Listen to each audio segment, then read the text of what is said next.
Hugo, we didn't expect Hugo. We thought it was another just wind and rain. That was a frightening situation for everybody. Like I said, 3 generations of us, my family saw Hugo. My mother, me, and my children. It was frightening. Nobody took it seriously because, like I said, we have had Frederick and David floods and stuff like that. A little wind, but next day, this good guy, refused to call him a bad guy. He roared in here and refused to leave for hours. I lived in where I'm living now.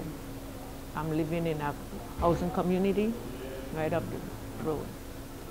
And I lived, well, my grandchildren was living with their mother. I was alone. So thinking that I could hold on to this and stay in my house, that was the worst thing that I do. It was very frightening. I never hear so many songs in my life. I hear whistling, I hear things that sound like train.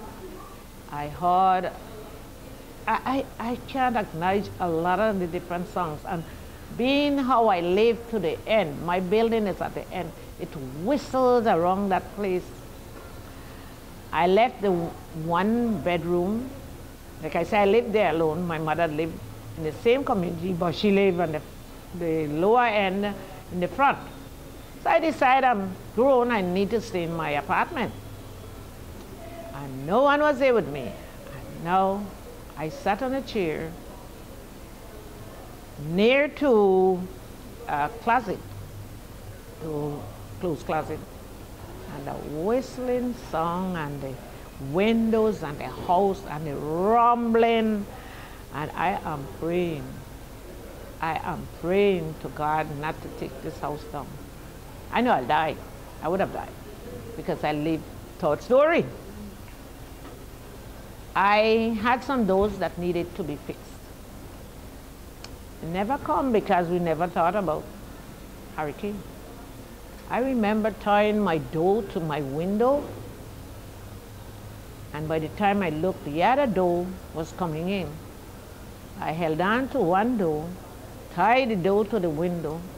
My house had water that I could have sailed a boat in it, and I fell down. I remember sliding in this water because I didn't know it was so much water. All my stuff got wet. The window, as rock, came from someplace. I don't know where the rock came from. And when I look, I hear this bam. I look, I see this hole in the corner of my window. Now I am really scared. I don't know. I can't come out. I don't want to come out. The building where I live in was enough water. They had enough water. My neighbor next door, they were scared too, but I tried to run through my door to tell them I need to stay with somebody. But the guy that was there, he didn't know. He heard it pong in, but he afraid to open the door. So I ran back in my apartment. And I sit on a chair until everything was over. I took my Bible and I said, God, if this is the way I should die, let me die praying. And I sat right there, sat there. You know, I always have a calm. One of my sons was down at my mother. Now, everything had gotten wet in my house by this time. Everything. Because you couldn't close down that window to Hugo. It was coming in. And I left, and he came, and he found on my door and said, Mommy, you gotta get out of here, you gotta get out of here. I went downstairs, saw an elderly man that was staying in his apartment alone. He was below me. I found on his door, I said, you have your family over there? I said, you better go too. So we all left in the car. And I ran down with just a pillow and my head and my keys. And I left everything in the house. And I ran with my son, and I went to my mother. The next door neighbor had opened by that time. I knocked on her door and she came down and we had a cold part. And so we sit here, we call another neighbor that was living by herself and we all clustered into the house. And I remember that when we got there now, it's coming back. The second, which is the worst, is worse than the first. And it rocked my mother's door. Say, you can't keep me out, you can't keep me out. And I'm praying, I'm saying, God, we're all in here, let's huddle together. And it rocked and okay, that was till it was over. When we came out and looked around, it looked like a bomb had hit St. Croix. The bees were biting.